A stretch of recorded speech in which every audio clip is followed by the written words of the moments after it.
I opened my cabin door to a fog machine, a DJ table on my dining room hutch, and a teenager in a varsity jacket spraying champagne over my grandfather's fly fishing maps like he just won the Super Bowl of trespassing. "Welcome to Cabin Kegger," he yelled before realizing I was not DoorDash. He went chalk white. The banner over my mantel read, "Woo Spring Break, Quint's family rules don't apply on vacation." Behind him, strobe lights painted my living room in seizure-inducing colors while someone's Bluetooth speaker competed with the sound of glass breaking in my kitchen. A girl in a crop top was doing TikTok dances on my coffee table. My coffee table. The one I'd spent 3 weekends refinishing by hand. Another kid was trying to tap a keg in my bathtub. I'm Ethan Morrell, quiet guy, double mortgage masochist. Weekdays I live in a tidy split level in Juniper Crest. Weekends I'm at my cedar cabin up in Black Elk Hollow where I replace batteries and think about nothing.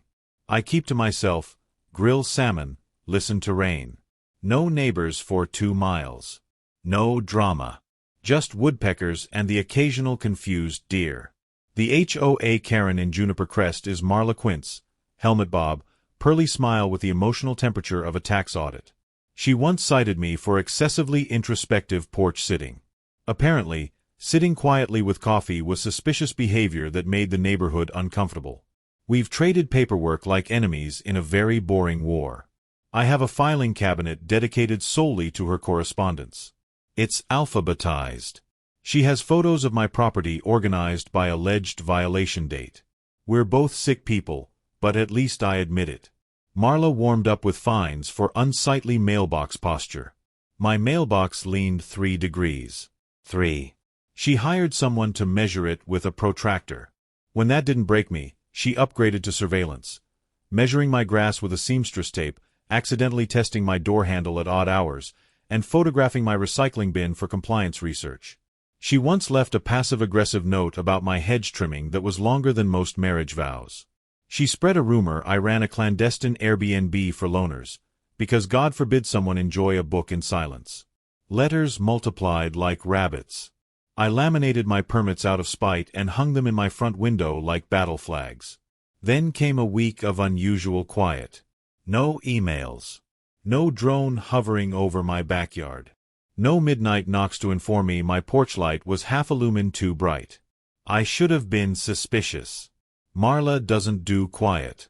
Marla does psychological warfare disguised as community standards. Instead, I drove to the cabin for my bi-weekly hermit reset, looking forward to 48 hours of absolutely nothing happening. I walked into a rave. Front row center at the chaos was a kid with Marla's jawline and a smugness that required sunscreen. "You're Ethan," he said, not as a question. "My mom says you're basically a squatter with paperwork." He had that specific brand of teenage confidence that comes from never experiencing consequences. He introduced himself as Ty Quince and explained, while backpedaling toward my mantel, that the door was kinda open. Translation: the slider was locked and the latch now hung like a bent earring, courtesy of what I would later learn was a snow shovel and YouTube tutorials.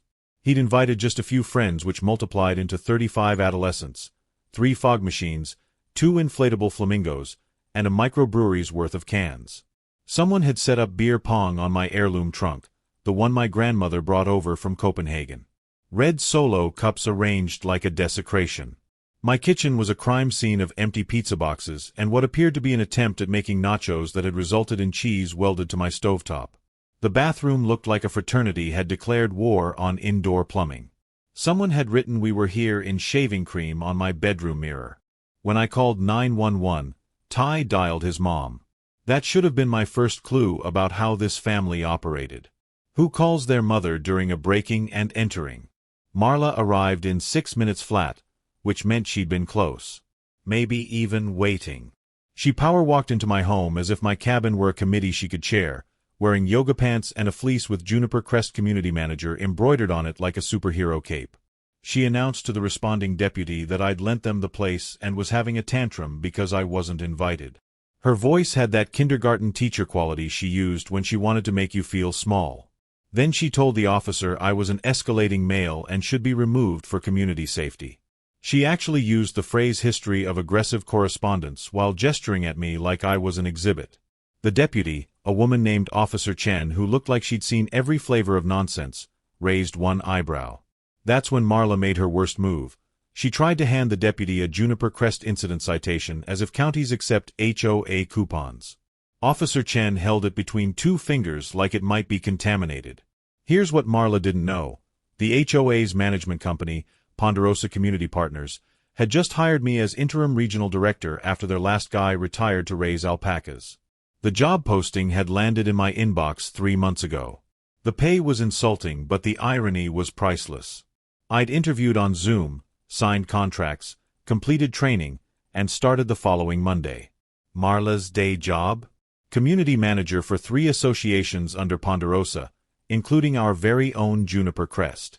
Monday morning, 9 a.m., she was scheduled to meet her new boss for the first time. Surprise! It was me. I showed Officer Chen the broken latch, my deed, my property tax receipts, and because I'm boring but thorough, the interior security cam footage of Ty jimmying the slider with a snow shovel while narrating his technique like a true crime documentary. The timestamp read 3:47 p.m., 2 hours before I arrived. Officer Chen's expression shifted from annoyed to interested. She began shooing out partygoers like pigeons at a bakery, taking names and phone numbers while they filed out with the energy of a funeral procession. I pulled out my phone and called Ponderosa HR and Legal right there on speaker. "Hi, this is Ethan Morrell, your new regional director. I'm standing in my burglarized cabin with one of our managers recommending I be arrested for owning my house." The silence on the line was the kind you can taste. "Then, Mr. Morrell, can you repeat that?" I did. Slowly. With details. The room sobered faster than a bucket of ice water. Marla's face went through the 5 stages of grief in under 10 seconds. Everything unraveled in 48 glorious minutes.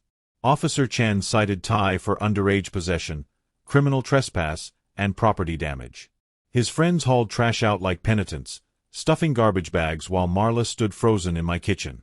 Marla attempted to weaponize HOA bylaws until Officer Chen kindly explained that her laminated binder had the legal authority of a restaurant menu. "According to your handbook," Officer Chen said, reading from the cover, "this governs lawn ornaments and fence colors. We're currently investigating felony breaking and entering." HR patched in our general counsel, a woman named Diana who spoke like she billed by the syllable. Diana asked Marla a single question. "Is that your son live streaming himself breaking into Mr. Morrell's cabin on TikTok?" Marla opened her mouth, closed it, opened it again. On cue, Officer Chen held up a phone confiscated from one of the partygoers. The screen showed Ty's account, TYQUINCE69. The caption read, "Break-in speedrun, cabin edition, mom doesn't know." The video had 4,000 views. Diana's voice could have cut glass.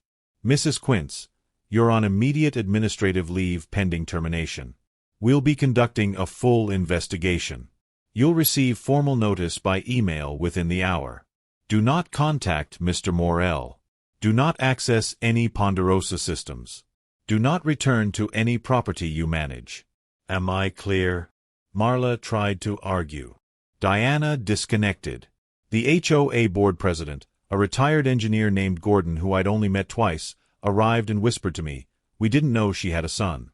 Officer Chen, still holding Ty's phone, corrected, "You didn't know she has a hobby." By Friday, Ponderosa terminated Marla for cause. The termination letter cited gross misconduct, abuse of authority, and filing a false police report against a superior. The HOA board voted to remove her as manager, and as a resident director in an emergency session, I was invited to observe. I signed the removal papers with a pen that wrote like a tiny revenge novel. Prosecutors offered Ty a plea, probation, restitution, and 200 hours of community service, ironically, under my supervision sorting paint at the HOA's hazardous waste day. The prosecutor, a tired-looking woman named Janet, told me this was the most justified case of cosmic justice she'd seen in her career. Civil court awarded me triple damages: new door, refinished floors, professional cleaning, and an itemized invoice for every bottle of sanitizer it took to erase the scent of teen ambition. The judge, an older man with zero patience, asked Ty if he understood what restitution meant. Ty nodded. The bill came to $14,000. Marla made a sound like air leaving a tire. Marla's final act was a handwritten apology letter delivered by her attorney. It read like it had been wrung from a lemon. I regret any misunderstanding regarding the incident at your property. Misunderstanding. As if breaking and entering was a communication problem. The court barred her from serving on any housing board for 8 years and fined her $3,500 for filing a false police report. She stood in the courtroom with her face frozen in disbelief, clutching her purse like it might contain an appeal that didn't exist, while the judge explained that wasting law enforcement resources carried consequences that weren't subject to HOA bylaws.